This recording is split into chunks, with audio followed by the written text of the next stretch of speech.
देखो जी, हमारे दादा लाई ज़मीन ही ज़बरदस्ती चला कर डंडा मार के अब जो कर रहे हैं, ले रहे हैं हमसे, तोड़ ताड़ कर हमारे माल को भी नहीं छोड़ रहे।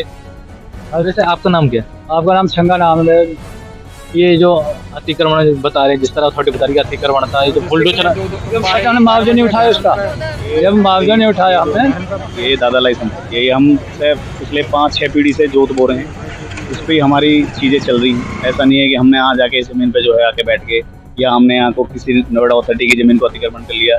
ये हमारी दादा लाई संपत्ति है, ये हमारी पुश्तैनी ज़मीन है। और ये जो हिस्सा है, ये 2 भैयान का हिस्सा है। पाला सगवा हैं हमारे जो बाबा हैं, उनके 7 बच्चे हैं।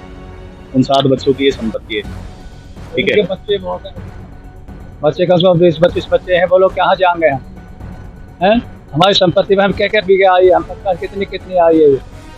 200 गज भी प्लॉट नहीं आया हम तक, तो हम कहाँ जाएंगे? बच्चे हमारे क्या करेंगे हमारे? अगर आपको मुआवजा न दिया गया था, फिर उन्होंने ये तोड़ फोड़ की। तोड़ फोड़ जबरदस्ती कर रहे हैं जी, माल उठाई ना हमारा, अगले मनमाई कर रहे हैं, जबरदस्ती दिखा रहे हैं। वो तरह की चीज़ें हैं। अब अथॉरिटी का क्या नीयत है क्या नहीं है वो तो हमें नहीं पता, पर जो नीयत है वो साफ समझ में आ रही है। इसमें कई अधिकारी हैं जो इस तरह की कई बार मांग कर चुके, ठीक है। किस तरह की मांग? कि भैया ये ज़मीन तुमने कैसे ले रखी है, क्या है, तुमने किस हिसाब से तुमने इस ज़मीन को ले रखा है, ठीक है। मैं ज़्यादा स्पष्ट नहीं कह सकता, पर इसमें बहुत सारी नीयत छुपी हुई है।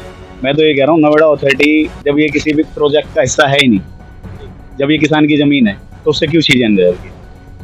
ग्रेटर नोएडा अथॉरिटी, ठीक है। ये वो जहाँ तक मैंने वो जो नोटिस पढ़ा था 14 तारीख वाला, वो बोले थे ये ग्रीन बेल्ट में आती है, ये अतिक्रमण है। ग्रीन बेल्ट में अतिक्रमण, आप अतिक्रमण जब करोगे ना, जब आपने हमें मुआवजा दिया हो या हमने उसका मुआवजा लिया हो, ये हमारी संपत्ति दादा लाई संपत्ति है। ये हम ऐसा नहीं है हम आज आके बैठ गए, हम इसे पिछले 6-7 पीढ़ी से जोत बो रहे हैं, ठीक है। ये हम ऐसा नहीं हमने किसी और के आके खेत पे हम बैठ गए या किसी और के नंबर पे आके हम बैठ गए।